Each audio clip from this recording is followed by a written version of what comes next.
I spent years and years in television, mostly in documentaries and always in journalism.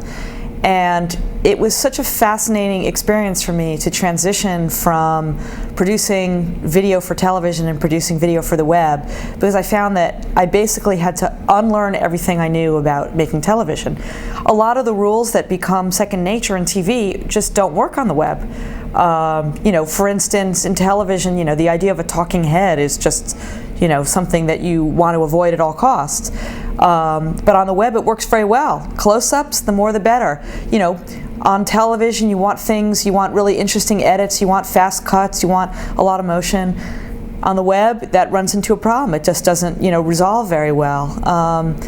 In television, you want stories to sort of unfold over time, stories that really have a narrative that rolls out a beginning, middle, and end, follows a lot of the sort of rules almost of dramatic script structure. On the video, you got to get right to the point really quickly because people don't have the tolerance to watch for a long time. So it's been really interesting. The Times has been involved with television and video production for many, many years before we even ever put any of it on the web.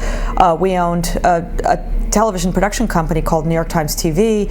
We owned half of a documentary channel called Discovery Times Channel.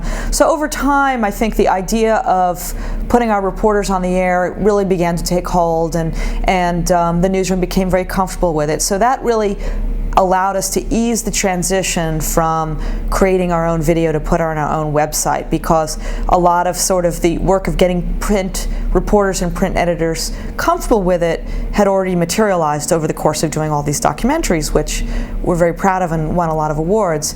But then once we started putting things on the web, it followed an evolution.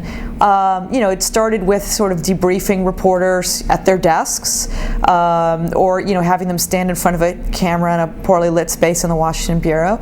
But over time, as people became more comfortable with the medium and they began to understand that video is a way to get at angles of the story that you just can't possibly get to in print, then the creative juices really started flowing. And now we've just got fantastic original reporting that our reporters are contributing to. They're asking all over the world, they're asking to have cameras, they want to be trained, they want to shoot video, they want to learn to edit, and it's just been fascinating. We're producing, last year we produced 1,000 video pieces. It is all original reporting. This is not sort of commodity video from press conferences. Some of them, are rather simple, and they are debriefs with reporters, or there are movie minutes with Tony Scott, or there are Mark Bittman minimalist recipe pieces. There's enterprise reporting from Iraq, from all over the world, so it's quite a variety. There's David Pogue's incredibly hilarious tech